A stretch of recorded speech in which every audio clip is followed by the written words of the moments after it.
results. When asked what their greatest fear is, the #1 answer is always public speaking. Death comes somewhere around #3. Are we to conclude, then, that most of us would rather die than speak in public? Many a speech teacher has been heard to assure a new class, "I haven't lost a student yet, but why take that chance? What if people are well-founded in this phobia of speaking in public? What if it really could be lethal?" Picture a murder mystery in which the weapon of choice is a script for serious prose. Imagine a World War II movie in which the Allies defeat the Axis powers by talking them into submission. Imagine becoming addicted to public speaking and lethally overdosing on it. And now imagine an infomercial promoting a treatment center for such addicts, and imagine you're listening to it right now. As high school competitors, we all know speech and debate engulfs our lives with anxiety and stress and consumes our free time. But could these just be symptoms of our addiction to public speaking? Death by Public Speaking by Linda Cook.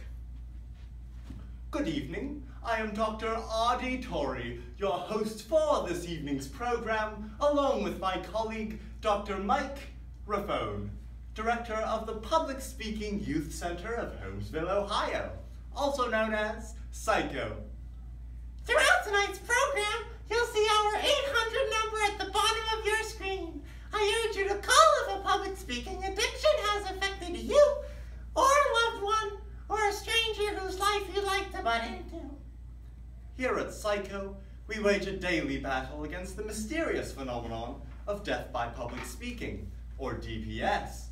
Sadly, it is often the very young who fall victim to DPS, and the following scene has played out far too often in emergency rooms across the country.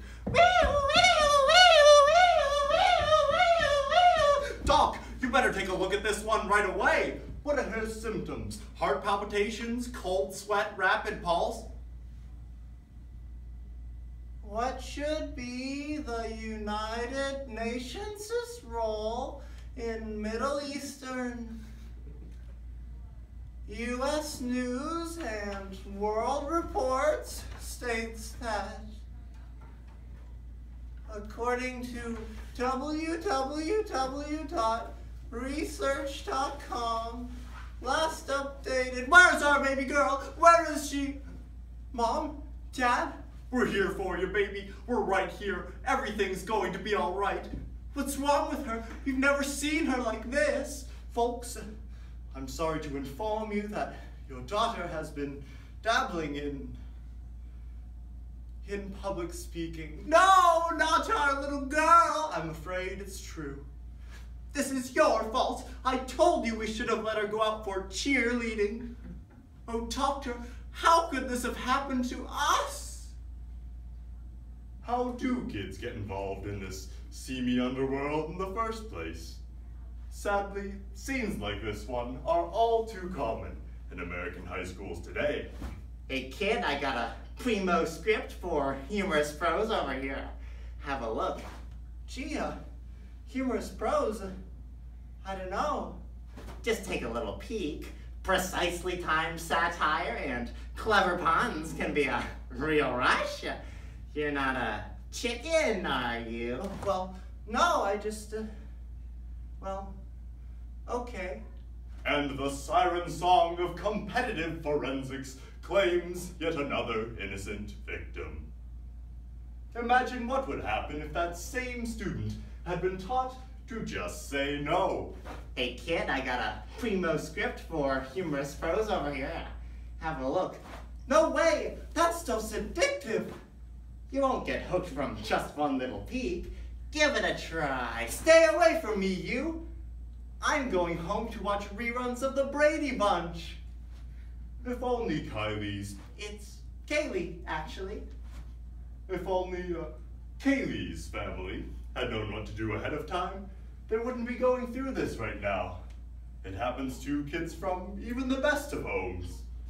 In fact, usually the best of homes. Dr. Torrey explains the evolution of public speaking addiction. It starts out innocent enough, telling a joke to a group of friends, making an oral argument in class, but soon they're hooked on the hard stuff, competing on the local circuit. I've seen kids go 100 miles out of their way, getting up at the crack of dawn just to get their next CSI fix. CSI? Competitive Speech Invitational. It's what the kids call it. She told us she was at a sleepover. Has she shown any of the classic symptoms? Doctor, we don't even know what to look for. Well, have you noticed her speaking to herself alone in her room? All the time. We thought she was on her cell. That explains the incredible phone bills. Too high? Too low. No teenager would talk so little, and the conversations were always so repetitive. But then again, so are most cell phone calls. What else, Doctor? Have you noticed a change in her grades? As a matter of fact, we have. Her English scores have gone up dramatically. Another symptom is mood changes, suddenly going from elated to sullen, from invincible to defeated. Doctor, you've just described every teenager we've ever known. I think it's obvious we have a problem here, Doctor. Only, what are we going to do about it? We're going to have to wean her away from the stuff. It's going to be a painful withdrawal, but we have no other choice. Certainly you don't mean she's not allowed to speak at all. A little random muttering, but nothing clear, thoughtful, or organized. Understood? Yes, Doctor. Keep her away from anything thought-provoking. No insightful news media, no classical literature. Nothing but reality TV and celebrity websites from here on out. Got that? Yes, Doctor.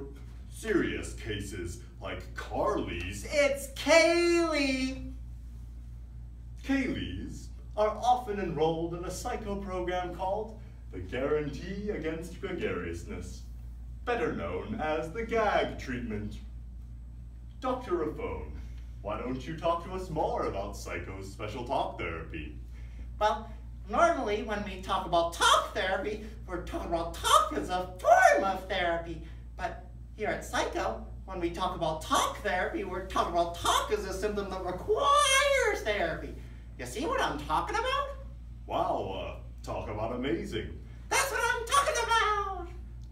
Some addicts can't even admit that they have a problem without a formal intervention. That was the case with our Kelly. Mom, seriously? It's Kaylee, right? After that night in the ER, we assembled her family and all of her friends to confront her. We told her how her addiction to public speaking had hurt us. How did she respond? Well, she began with an anecdotal introduction about how she could quit any time that she wanted. She went on to make a concise and eloquent speech to that effect. Finally, she concluded by reiterating her previous points and closed with a quote by Walt Whitman. We checked her in the next day. How do we know that the program is successful? Let's look in on Kaylee. It was like, really good, I guess. The stuff they did, I mean. The stuff at the place. I don't, get worked up anymore about public speaking and stuff. It's not like even, what was the question? There you have it. Brenda's ability to fit in among normal American teens is proof positive of the center's amazing results. Remember, at Psycho, our graduates fail to speak for themselves. Thank you and good night. Thank you.